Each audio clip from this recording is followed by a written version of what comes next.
Today we're going to be talking about Princess Promotions, what is becoming specialty dining on Norwegian cruises. We've got an update for you. Viking Cruises, their newest ship, the Vela, already has sustained some damage, some things to think about there, and you know what, lots more. So let's go ahead and get started.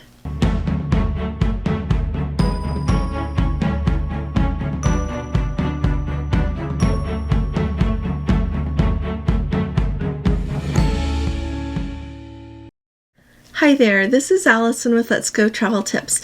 Today is Tuesday. It is January 14th of 2025. And right off, if you have not subscribed to our channel yet, will you please hit that subscribe button? And if you hit the bell next to it, you'll receive a notification every time we put up a new video and when we go live.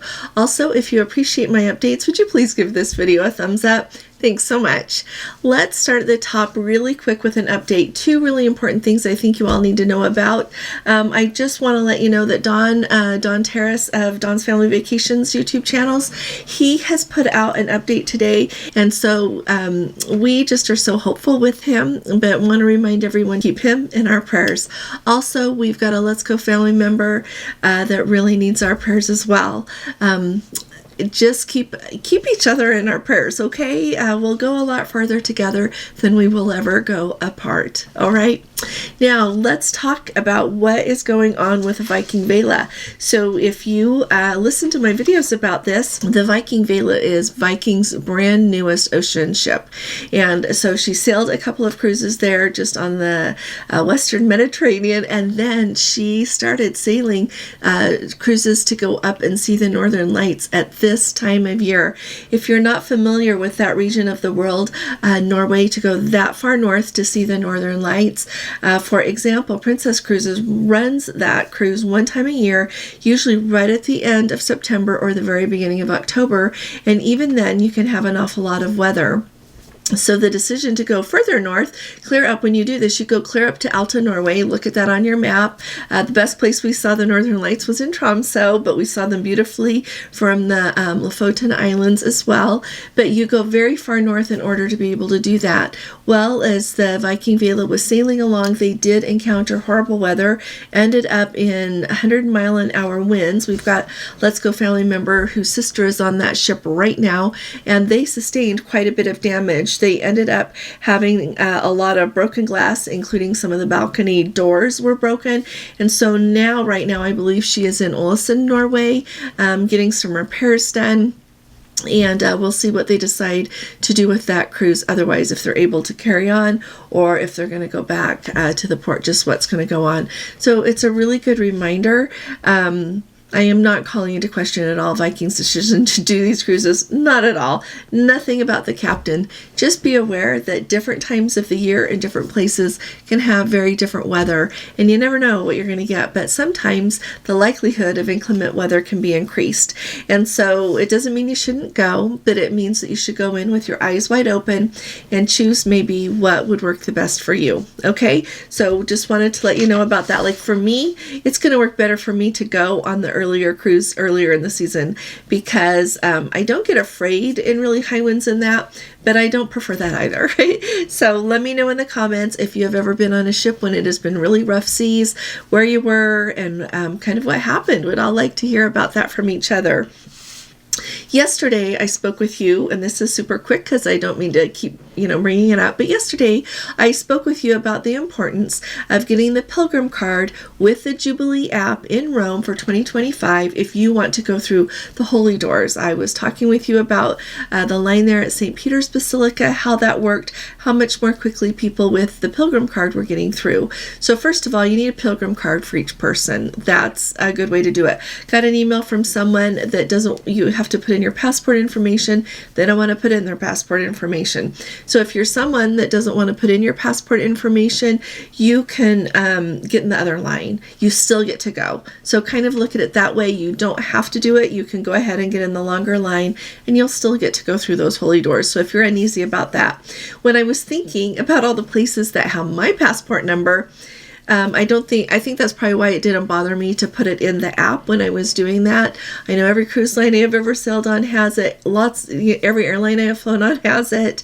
And so I guess it just doesn't bother me that much, but that doesn't mean it's right for everybody. So just putting this out there, you can still go through the Holy Door, use doors there at the different, both at St. Peter's and the other papal basilicas there in Rome. So all is not lost. Just go ahead and go that way.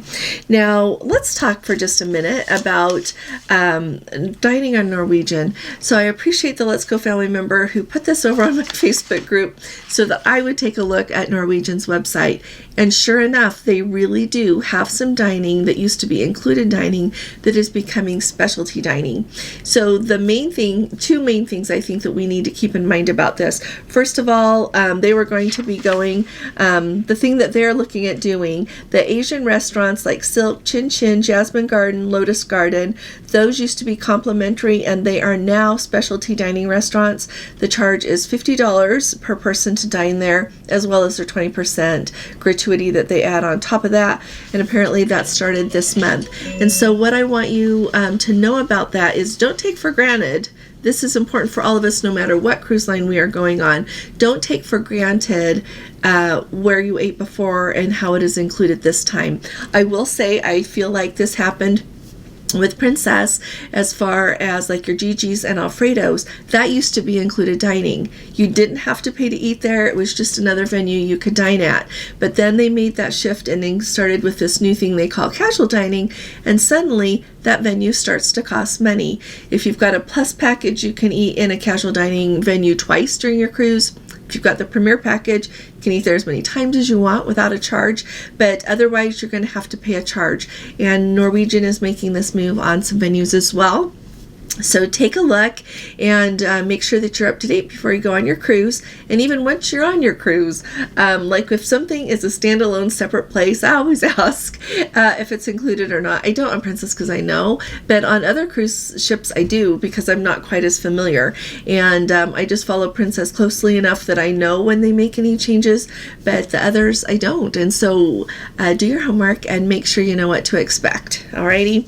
And if you have noticed any other changes, let us know. And if these restaurants on Norwegian happen to be some of your favorites, let us know as well. When Gordon and I were on the breakaway, we ate at their kind of teppanyaki style restaurant, and it was really, really good. We thoroughly enjoyed it. At that time, it was specialty dining. We did pay for it with that extra 20% charge as well. So it was part of their now it's a more at sea package. At the time, it was the free at sea, but know what you're paying for. Okay, now we need to talk about Princess Promotions. I've talked about Princess Promotions for a really long time. Clear from when nobody knew anything about it and people were just getting phone calls and we were wondering, well, is this a scam? Clear until now as we've had updates from people with their experiences with those packages. So if you're not familiar with them, the Princess Promotions are packages that you buy on board the ship. I think some people are still getting random phone calls about it, which that should stop because I never trust anybody that calls me that I don't know who they are, and especially if they're trying to sell me something, forget it. And so when you're on board a ship, you can go to the Future Cruise office and buy one of these packages. They've got like three different levels, and maybe there's 4. At any rate, you can buy them, and what they are is a combination of Future Cruise credits and what they advertise as hotel stays and discounted hotel stays and onboard credit, and like with the very highest package that costs almost $15,000, you get to be elite the whole time you have that package. You can shop on a designated website and earn onboard credit that way. There's all these things that go with it. But I am hearing again and again and again that people do not like, they say that the hotel discounts that you get as part of that package aren't worth it. And I have heard it so much that I finally decided just to tell you, because I just think that knowledge is very important. Knowledge is power, okay? So when you know these things, then you can make the choice about what you want to do with all the other perks in the package. And I've gotten so many emails from people. I had a phone call with someone again this morning, so disappointed. So just know going in with your eyes wide open that maybe the discounts on the hotels aren't going to be all that great. And also keep in mind that your future cruise credits expire in 2 years, so know what you're going to do with them. Okay, I think that is so important as well. If you've got questions about that, pop it in the comments, and I would love to hear from any of you. Even if you've had like a different experience with the hotels, please put it in the comments below. It really helps inform everybody, by those of you who have purchased that package, any of those packages, and how they've worked for you. Helps other people know what to do about it. Thank you so very much for joining me here today. It's been such a pleasure to have you with us. I'll see you all here again tomorrow. I'll be talking to you all again really soon. You all take really good care. God bless you. Love you. Bye-bye.